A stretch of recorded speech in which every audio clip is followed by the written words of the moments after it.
नमस्कार। आज के वीडियो लेक्चर में आप सभी का स्वागत है। मैं Vivek Kumar, HOD electronics, government polytechnic Ghaziabad से।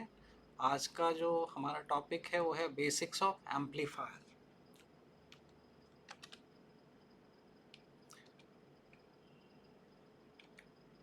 कंटेंट्स इस लेक्चर में है: what is an amplifier, how does an amplifier works, uses of an amplifier, characteristics of an amplifier, characteristics of an ideal amplifier, classification of an amplifier, single stage amplifier, frequency response curve, conclusion and references। तो आइए start करें कि amplifier क्या है। Amplifier एक electronic device है जो signal के लेवल को इंक्रीज करता है, चाहे वोल्टेज लेवल इंक्रीज करे या करंट या पावर। और एम्पलीफायर जब सिग्नल के लेवल को इंक्रीज करता है तो जो मेन कैरेक्टरिस्टिक्स है सिग्नल का उसको भी वो प्रिजर्व रखता है। और एम्पलीफायर एक्चुअली सिग्नल लेवल को इंक्रीज कैसे करता है, तो उसके लिए ये है कि the power amplifier works on the basic principle of converting the DC power drawn from the power supply into AC voltage signal delivered to the load. Amplifier में हम लोग DC बायसिंग अप्लाई करते हैं और DC बायसिंग से वो power gain करता है और AC का जो वोल्टेज लेवल या करंट लेवल या पावर लेवल को वो इंक्रीज करता है।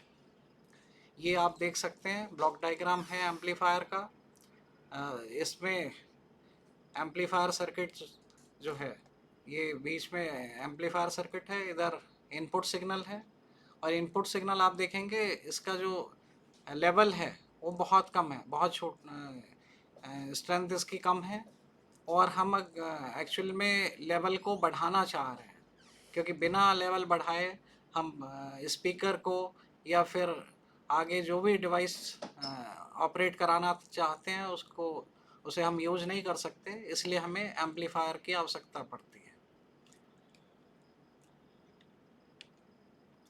अब एम्पलीफायर में आप देखेंगे कि एक तो इनपुट सिग्नल हम अप्लाई कर रहे हैं, पावर सोर्स, जैसे लास्ट स्लाइड में आपने देखा कि DC पावर सप्लाई हम यूज कर रहे हैं एज ए पावर सोर्स। और नेक्स्ट हमारा हमें आउटपुट मिल रहा है। और बीच में जो ये बॉक्स है एम्पलीफायर सर्किट, इसमें एक्टिव कंपोनेंट्स यूज किए जाते हैं। और ये एक्टिव कंपोनेंट ट्रांजिस्टर हो सकता है या फील्ड इफेक्ट ट्रांजिस्टर्स हो सकते हैं जो सिग्नल को एम्पलीफाई करता है। अब एक यूजेस देखें एम्पलीफायर का, कि यहाँ बीच में एक एम्पलीफायर शो किया गया है और लेफ़्ट साइड में आप देखेंगे माइक्रोफोन है और राइट साइड में जो है वो स्पीकर है। लेफ़्ट साइड का जो माइक्रोफोन है इसका काम है साउंड सिग्नल को इलेक्ट्रिकल सिग्नल में कन्वर्ट करना, और स्पीकर जो है वो इलेक्ट्रिकल सिग्नल को फर्दर साउंड सिग्नल में कन्वर्ट करेगा। लेकिन अगर हम ये चाहते हैं कि एक बहुत बिगर हॉल है और उसमें हमारी बात हर तरफ, जो लास्ट में जो भी कैंडिडेट या स्टूडेंट बैठा है या म्यूज़िक सुनने के लिए कोई भी बैठे हुए हैं, तो उनकी हमारी बात वहाँ तक पहुँचे, प्रॉपर साउंड लेवल के साथ पहुँचे, तो हमें बीच में एम्पलीफायर इंट्रोड्यूस करना पड़ता है जो लो सिग्नल, जो स्ट्रेंथ को, सिग्नल के स्ट्रेंथ को बढ़ाता है, चाहे वो वोल्टेज या फिर करंट या पावर, इनको इंक्रीज करता है। और एम्पलीफायर जो है वो चाहे वो ऑडियो सिस्टम हो या कम्युनिकेशन सिस्टम हो, जैसे कि रेडियो, टेलीविज़न, सैटेलाइट कम्युनिकेशन या फिर मेडिकल इक्विपमेंट्स, हर जगह एम्पलीफायर का प्रयोग किया जाता है। क्योंकि जहाँ पे भी अगर हम इलेक्ट्रिकल सिग्नल को डील कर रहे हैं तो वहाँ सिग्नल का लेवल अगर कम है तो उसको इंक्रीज़ करने के लिए हमें एम्पलीफायर की आवश्यकता पड़ती है। अब जैसे कि यहाँ पे दिखाया जा रहा है ऑडियो सिस्टम है, ये ऊपर जो है ऑडियो एम्पलीफायर स्पीकर को ड्राइव करने के लिए चाहिए। हम लोग PA सिस्टम यूज करते हैं, वहाँ पे भी एम्पलीफायर लगा होता है। बिना एम्पलीफायर के हमें जो साउंड है वो प्रॉपर नहीं मिल पाएगा। कम्युनिकेशन सिस्टम में आज के समय देखिए हर एक इंसान के पास मोबाइल फ़ोन ज़रूर है, हम लोग मोबाइल यूज करते हैं। और मोबाइल एक्चुअली क्या है, एक ट्रांस रिसीवर होता है, इसके अंदर ट्रांसमीटर और रिसीवर दोनों चीज़ें होती हैं। ये सिग्नल को एंड जो है रिसीव करता है, टावर से जो भी सिग्नल आ रहा है ट्रांसमिटिंग टावर से उसको ये रिसीव करता है। उसकी स्ट्रेंथ बहुत कम होती है, माइक्रोवोल्ट में अगर है तो उस माइक्रोवोल्ट को वोल्ट तक सिग्नल को एम्पलीफाई करने के लिए हमें एम्पलीफायर की आवश्यकता होती है। या फिर टावर जो है मोबाइल फ़ोन से बहुत दूर होता है, तो उस मोबाइल फ़ोन अगर ट्रांसमिट कर रहा है सिग्नल तो उसे भी दूर तक पहुंचाने के लिए उसके सिग्नल को लेवल को हमें इंक्रीज करना पड़ता है। आजकल मेडिकल इक्विपमेंट में जो है, चाहे इलेक्ट्रोकार्डियोग्राम है, एमआरआई है, या और भी जो मेडिकल इंस्ट्रूमेंट्स हैं, उसमें भी जो सिग्नल इलेक्ट्रिकल सिग्नल हमारे बॉडी से जो भी रिसीव हो रहे हैं सेंसर के माध्यम से, तो उसको उसे भी हमें एम्पलीफाई करना होता है। तो जैसे कि यहाँ पे आप देख पा रहे हैं ऑपएम लिखा है, that is operational amplifier. Operational amplifier के थ्रू यहाँ सिग्नल को एम्पलीफाई किया जा रहा है। नेक्स्ट यूज में देखें कि एक हमारा जो है, चाहे वो environmental monitoring signal environmental monitoring system हो या कोई किसी भी तरीके का सेंसर सिस्टम है, तो सेंसर सिग्नल को रिसीव करता है, उसके बाद फिर उसकी जो लेवल होती है वो बहुत डाउन होती है। प्रैक्टिकल यूज के लिए उसके लेवल को हमें इंक्रीज करना होता है, और इसमें भी हम एम्पलीफायर की हमें आवश्यकता पड़ती है। अब एम्पलीफायर अगर हम यूज कर रहे हैं तो इसके कुछ कैरेक्टरिस्टिक्स होते हैं। वो क्या क्या कैरेक्टरिस्टिक्स हैं उन्हें हम जानें। सबसे पहले गेन। गेन जो है वो रिप्रेजेंट करता है कि भाई आउटपुट सिग्नल का जो एम्पलीट्यूड है और इनपुट सिग्नल का एम्पलीट्यूड, इनका जो रेशो है वो गेन कहलाता है। और हम ये कह सकते हैं कि ये it indicates how much the amplifier increases the signal strength, कि किस लेवल तक एम्पलीफायर जो सिग्नल के स्ट्रेंथ को बढ़ाता है, वो गेन उसके गेन से हम रिप्रेजेंट करते हैं। यदि वोल्टेज के लेवल को बढ़ा रहे हैं तो यहाँ वोल्टेज गेन कहलाएगा, करंट लेवल को बढ़ा रहा है तो करंट गेन, पावर लेवल को बढ़ाता है तो पावर गेन कहेंगे। इनपुट नेक्स्ट जो करेक्टरिस्टिक्स है वो है इनपुट इम्पिडेंस। दर और जो भी इनपुट सिग्नल हम अप्लाई कर रहे हैं एम्पलीफायर को, उसको ये कितना इनपुट साइड में रेजिस्टेंस प्रोवाइड करता है, वो इसका इनपुट इम्पिडेंस कहलाता है। इनपुट इम्पिडेंस जो है वो हाई होना चाहिए किसी भी एम्पलीफायर का। Then next output impedance. Output impedance जो है वो the resistance amplifier presents to the load. हम जो भी आउटपुट सेक्शन में एम्पलीफायर के लोड को अप्लाई करते हैं तो कितना रेजिस्टेंस शो कर रहा है, वो इसका आउटपुट इम्पिडेंस कहलाता है। Ideally amplifier should have low output impedance to effectively deliver power to the load. Amplifier के जो अपना आउटपुट इम्पिडेंस होना चाहिए वो जीरो होना चाहिए, जिससे कि ईज़िली वो लोड को अपना सारा का सारा पावर ट्रांसफ़र कर सके। नेक्स्ट जो है वो बैंडविड्थ। बैंडविड्थ से मतलब है कि the range of frequencies that can amplify effectively, कि एक एम्पलीफायर किस फ्रिक्वेंसी रेंज तक एम्पलीफाई कर सकता है सिग्नल को। फॉर एग्जांपल अगर हम एक एम्पलीफायर यूज करें ऑडियो सिग्नल एम्पलीफायर, तो ऑडियो सिग्नल का जो रेंज है वो 20 हर्ट्स से 20 किलो हर्ट्स रेंज तक है। तो हमारा जो एम्पलीफायर है उसका बैंडविड्थ 20 इस रेंज में होना चाहिए। अगर इस रेंज में होगा तभी वो इफ़ेक्टिवली हर एक फ्रिक्वेंसी इनपुट फ्रिक्वेंसी को वो एम्पलीफाई कर सकेगा। इसलिए बैंडविड्थ के बारे में भी हमें पता होना चाहिए। नेक्स्ट एम्पलीफायर की लीनियरिटी। लीनियरिटी से मतलब है कि वो आउटपुट जो है वो अगर हम इनपुट को चेंज करें तो आउटपुट उसी प्रोपोर्शन में इंक्रीज होना चाहिए, तो ये लीनियरिटी कहलाती है। एम्पलीफायर अगर लीनियर है तो डिस्टॉर्शन वगैरह की समस्याएं नहीं आती हैं। नेक्स्ट है डिस्टॉर्शन। डिस्टॉर्शन से मतलब है कि जो है हमारा सिग्नल का जो वेव फॉर्म है वो अगर हम इनपुट सिग्नल जो भी दे रहे हैं आउटपुट में वही वेव फॉर्म होना चाहिए, जिस सिग्नल का लेवल ज़रूर इंक्रीज हो पर वेव फॉर्म में किसी तरीके का चेंज ना हो। अगर किसी तरीके का वेव फॉर्म में अगर चेंज आ रहा है तो वो फिर डिस्टॉर्शन कहलाता है। एफिशिएंसी, एफिशिएंसी से मतलब है कि किसी भी चीज़ का जो एफिशिएंसी है कि आउटपुट पावर और इनपुट पावर का जो रेशो है वो एफिशिएंसी कहलाता है। कि ये इंडिकेट करता है कि how effectively the amplifier converts input power into useful output power. तो एम्पलीफायर की जो एफिशिएंसी है वो अधिक से अधिक होनी चाहिए। नेक्स्ट, नॉइज़ के बारे में भी हम एम्पलीफायर में देखते हैं कि एम्पलीफायर जो है वो अपनी तरफ से कोई नॉइज़ सिग्नल में इंट्रोड्यूस ना करे।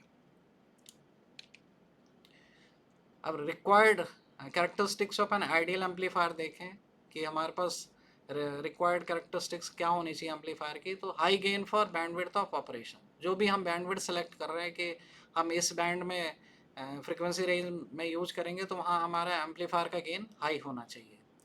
एम्पलीफायर खुद से जो है वो लेस पावर कंजप्शन होना चाहिए उसका। Then required linear input output transfer characteristics for less distortion. अगर हम चाह रहे हैं कि डिस्टॉर्शन बहुत कम हो या ना के बराबर हो तो हम इसका जो है वो कैरेक्टरिस्टिक्स लीनियर होना चाहिए। लार्ज आउटपुट सिग्नल स्विंग, यानी आउटपुट में जो चेंज है वो बहुत ज़्यादा होना चाहिए इसके पावर या वोल्टेज या करंट लेवल में, जैसा जो भी हम एम्पलीफायर यूज करेंगे। लेस सिलिकॉन एरिया, आज का जो समय है वो ऐसा है कि हर एक चीज़ चिप के अंदर हम चीज़ों को कन्वर्ट कर रहे हैं, डिस्क्रीट सर्किट के बजाय एक छोटे से चिप एरिया में हम बहुत सारे कंपोनेंट्स को यूज करते हैं। तो हमारा एम्पलीफायर बहुत कम एरिया लेना वो ऐसा होना चाहिए कि लेस सिलिकॉन एरिया को यूज करें और हमें मैक्सिमम आउटपुट प्रोवाइड करें। Noise generated by amplifier should be low, noise बहुत कम होना चाहिए। रोबस्ट होना चाहिए, robust to process supply and temperature variation, कि ऐसा ना हो कि टेम्परेचर में अगर चेंज हो रहा है तो हमारा एम्पलीफायर का जो अदर कैरेक्टरिस्टिक्स हैं वो भी चेंज होने लगे। तो टेम्परेचर के प्रति, प्रोसेस के प्रति और सप्लाई में भी अगर डीसी सप्लाई में कोई चेंज आ रही है तो उसके प्रति भी वो रोबस्ट होना चाहिए। High input impedance should load previous stage, इसका अगर इनपुट इम्पिडेंस हाई है और सपोज इस एम्पलीफायर को अगर हम किसी और एम्पलीफायर के आउटपुट में अगर इसे कनेक्ट करते हैं तो वो लोडिंग इफेक्ट ना प्रोड्यूस करे, तो इसलिए इसका इनपुट इम्पिडेंस हाई होना चाहिए। लो output impedance should efficiently drive next stage, और लोड को ये इसलिए ड्राइव कर सके इसलिए आउटपुट इम्पिडेंस लो होना चाहिए। फॉर एग्जांपल, हम जो स्पीकर्स यूज़ करते हैं, एक लाउड स्पीकर या तो जो 4 ओम का होता है, 8 ओम का होता है, और अगर सपोज एम्पलीफायर का जो आउटपुट इम्पिडेंस है वो किलो ओम में है और अगर हम उसे 4 ओम का जो स्पीकर है उससे अगर हम कनेक्ट करते हैं तो यहाँ इम्पिडेंस मैचिंग नहीं होगी और मैक्सिमम पावर ट्रांसफ़र करने के लिए इम्पिडेंस जो है वो मैच होना चाहिए, इसलिए यहाँ इम्पिडेंस इसका लो होना चाहिए। अब आइए देखते हैं क्लासिफिकेशन ऑफ एम्पलीफायर्स। कई सारे अलग अलग तरीके हैं एम्पलीफायर को क्लासिफाई करने के। सबसे पहले based on number of stages, कि एम्पलीफायर कितने स्टेज का है, यानी एम्पलीफायर का जो सर्किट, अगर हम एक ट्रांजिस्टर अगर हम यूज कर रहे हैं एम्पलीफायर सर्किट में तो हम उसे कहेंगे सिंगल स्टेज एम्पलीफायर। अगर सपोज एक हमने एम्पलीफायर बनाया और उसमें कई सारे स्टेजेस हैं, कई सारे ट्रांजिस्टर्स लगे हुए हैं और आपस में वो कनेक्टेड हैं। सपोज यहाँ पे A1 एक फर्स्ट एम्पलीफायर है, A2 सेकंड एम्पलीफायर है, ऐसे ही AN तक N स्टेज ये एम्पलीफायर्स हैं, तो इसे हम कहते हैं multi stage amplifier.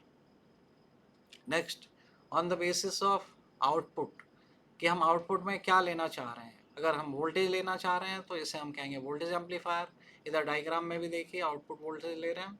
Current amplifier, यहाँ सेकंड डायग्राम में देखें कि इनपुट जो है वो करंट के फॉर्म में दे रहे हैं और हमें जो आउटपुट मिल रहा है वो मिल रहा है बीटा 1 बीटा 2 टाइम्स IN, यानी आउटपुट जो है वो अधिक है इनपुट के, बीटा 1 इंटू बीटा 2, ये इसका करंट गेन होगा।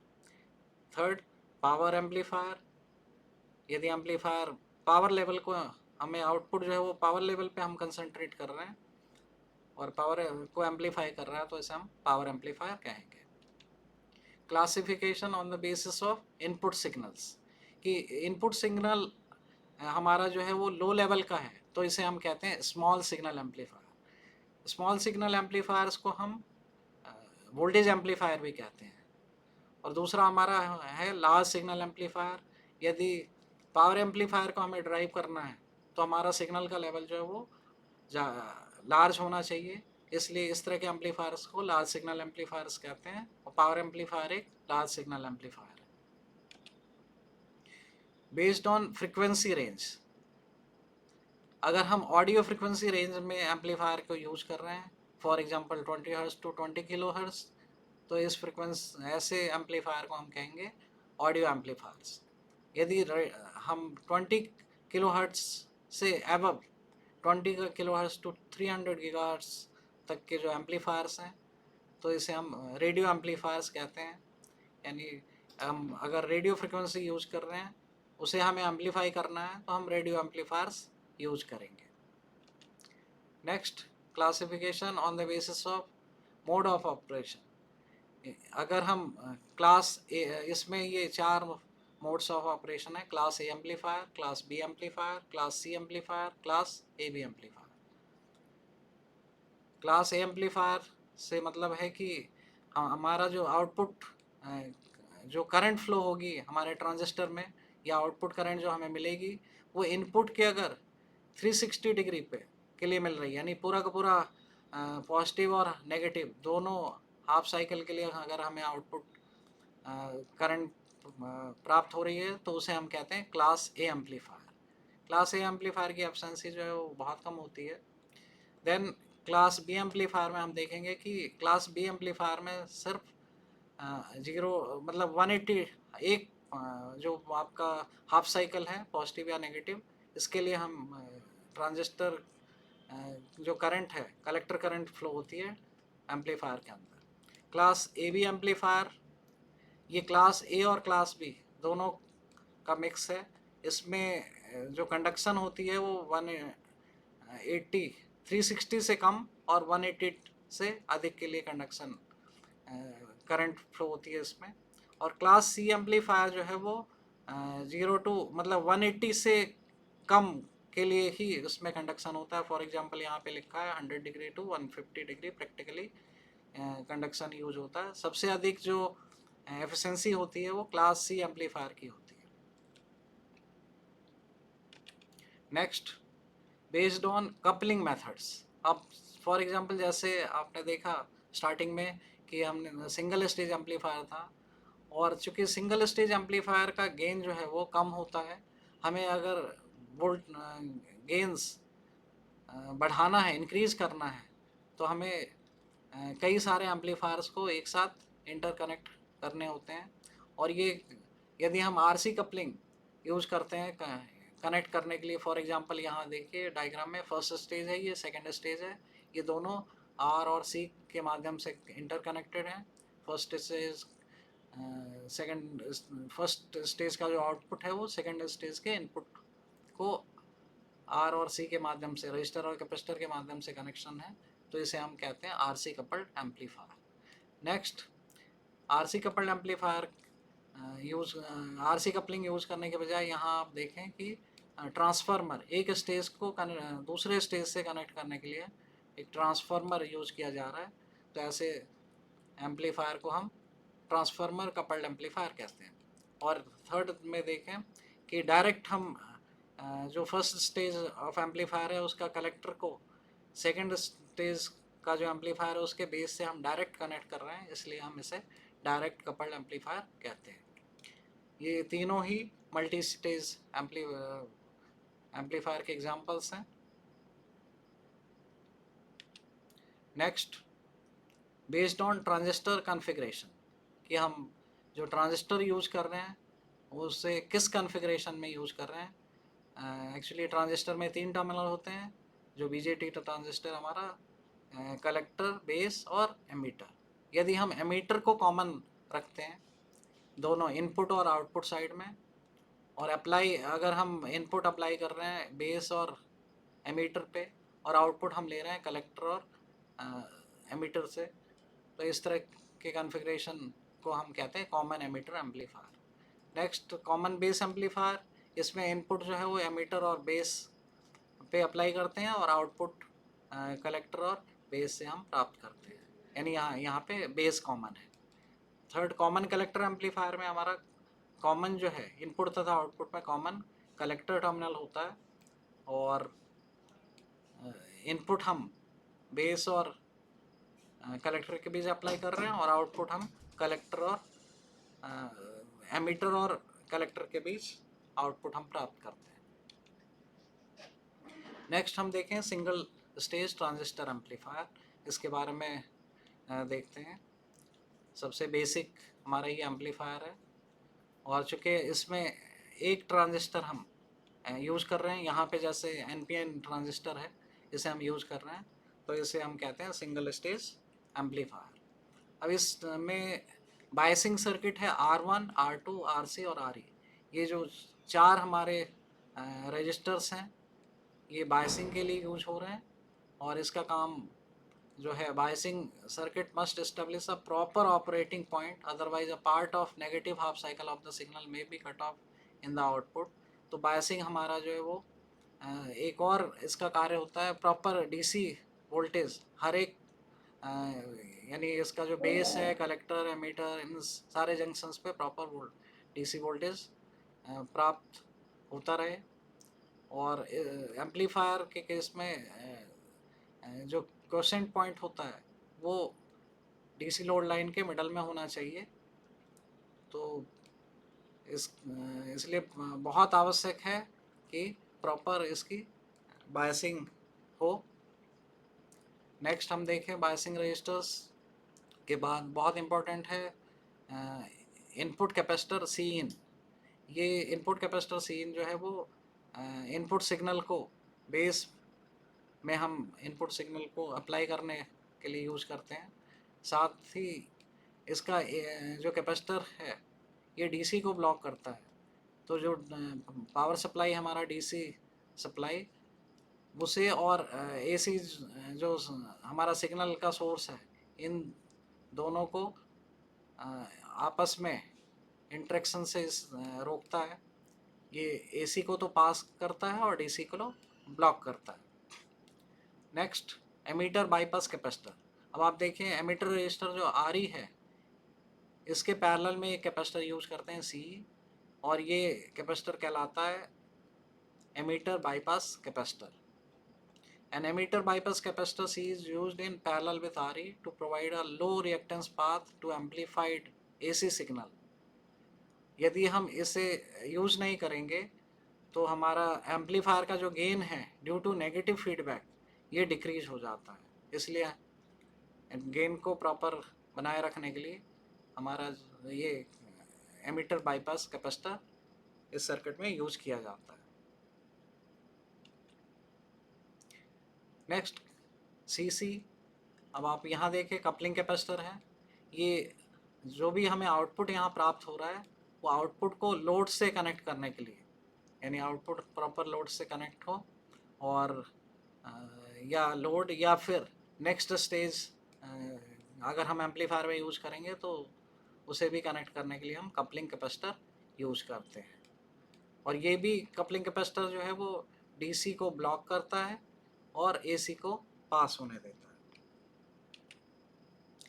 फेज रिवर्सल, ये कॉमन एमिटर एम्पलीफायर का जो एक इम्पॉर्टेंट कैरेक्टरिस्टिक्स ये भी है कि ये जो हम इनपुट सिग्नल प्रोवाइड कर रहे हैं हमें आउटपुट सिग्नल सेम उसी फेज में प्राप्त नहीं होता, ये 180 डिग्री आउट ऑफ फेज में प्राप्त होता है। आप देखें यहाँ पे ये इनपुट सिग्नल है और इस तरफ हमारा आउटपुट सिग्नल है, दोनों के फेज में 180 डिग्री का डिफरेंस है। ये कॉमन एमिटर में जो है इनपुट और आउटपुट में 180 डिग्री का फेज शिफ्ट मिलता है।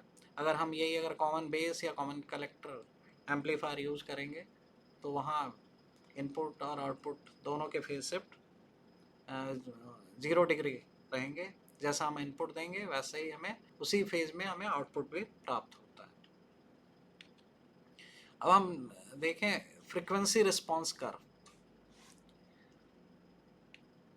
अब यहाँ जो हमारा सिंगल स्टेज एम्पलीफायर है, a single stage amplifier frequency response curve typically show a band pass characteristics। Band pass characteristics का मतलब है कि एक पर्टिकुलर फ्रीक्वेंसी बैंड को तो ये पास करता है।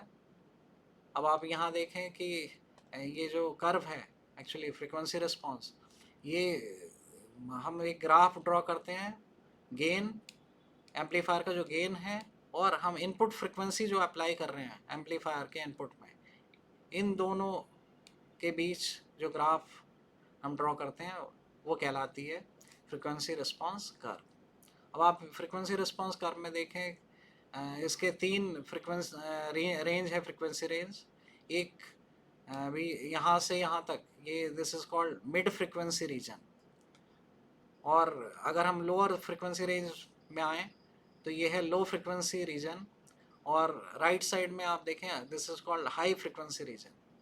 मिड फ्रीक्वेंसी रीजन में हमारा जो ये गेन है वो फ्लैट है, कांस्टेंट हमें गेन प्राप्त होता है। और जैसे ही हम मिड फ्रीक्वेंसी रीजन से और लेफ्ट जा रहे हैं तो गेन धीरे धीरे रिड्यूस होने लगता है। और ऐसे ही सेम कंडीशन आती है कि अगर हम राइट साइड में हम जा रहे हैं तो यहाँ भी गेन फर्दर रिड्यूस होना स्टार्ट हो जाता है। तो एम्पलीफायर का जो बैंडविड्थ है उसे हम डिफाइन करने के लिए हम ये देखते हैं कि गेन का जो है उसका लेवल होना चाहिए मिड फ्रीक्वेंसी रेंज में जो गेन है उसका 0.707%, या फिर हम 0.70 टाइम्स, या फिर हम ये भी कह सकते हैं कि AM/√2 टाइम्स। अगर इस लेवल पे जो है एक लोअर फ्रीक्वेंसी रेंज में लोअर कट ऑफ फ्रीक्वेंसी हमें प्राप्त होता है, और राइट साइड में हायर फ्रीक्वेंसी रेंज में वो लेवल जिसकी वो जो है वो AM/√2, यानी एम्पलीट्यूड जो है वो डिवाइडेड बाय √2 है हायर फ्रीक्वेंसी रेंज में, तो वो कहलाती है upper frequency upper cut off frequency. और मिड बैंड के लिए जो इसमें मेनली जो एम्पलीफायर है वो ऑप्टिमली परफॉर्म करता है। नेक्स्ट, लो फ्रीक्वेंसी रेंज जो है वो the gain start to decrease as frequency decreases. जैसे गेन जो है वो फ्रीक्वेंसी डिक्रीज होती है तो गेन भी रिड्यूस होना स्टार्ट हो जाता है। This is primarily due to the coupling and bypass capacitor in the circuit. ये जो गेन का रिडक्शन लोअर फ्रीक्वेंसी रेंज में जो गेन रिड्यूस होता है वो कपलिंग और बाईपास कैपेसिटर जो हम यूज कर रहे हैं ट्रांजिस्टर में इसके कारण होता है। और these capacitors have a high reactance at low frequencies, reducing the signal's ability to pass through them। जो कैपेसिटिव रिएक्टेंस होता है कैपेसिटर का that is XC equal to 1/2πfc, जहाँ अगर फ्रीक्वेंसी चूँकि डिनोमिनेटर में है लो अगर है फ्रीक्वेंसी तो XC की वैल्यू अधिक हो जाती है, और इसके कारण these capacitors have high reactance at low frequencies। यही वजह है लो फ्रीक्वेंसी रीजन में गेन का रिड्यूस होने का। अब आप देखें हाई फ्रीक्वेंसी रेंज में जो है the gain also decrease as the frequency increases. Frequency mid frequency region से जैसे हम फ्रीक्वेंसी और बढ़ाते हैं तो गेन अगेन रिड्यूस होना स्टार्ट हो जाता है। This is mainly due to internal capacitances within transistor. Like transistor के अंदर जो है इंटरनल जो कैपेसिटेंसेस होते हैं जैसे बेस और एमीटर रीजन के बीच, या बेस एंड कलेक्टर रीजन के बीच, और जो हम वायर्स यूज कर रहे हैं उन वायर्स के बीच भी जो है वो स्ट्रे कैपेसिटेंसेस फॉर्म हो जाती हैं हाई फ्रीक्वेंसी रेंज में।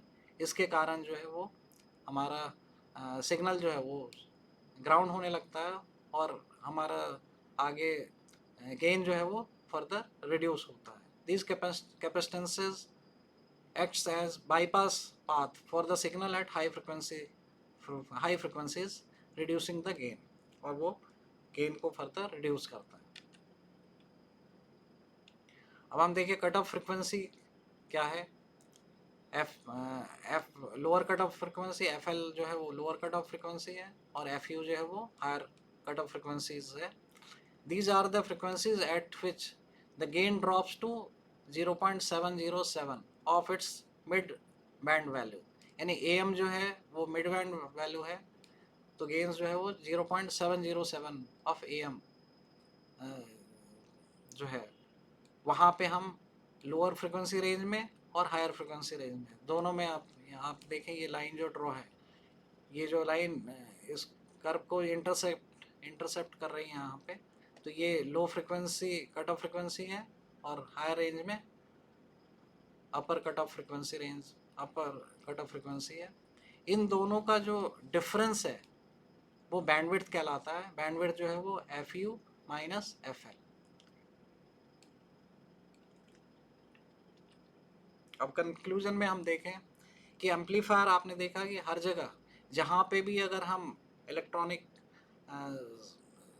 इक्विपमेंट्स यूज कर रहे हैं या मशीन्स यूज कर रहे हैं, चाहे वो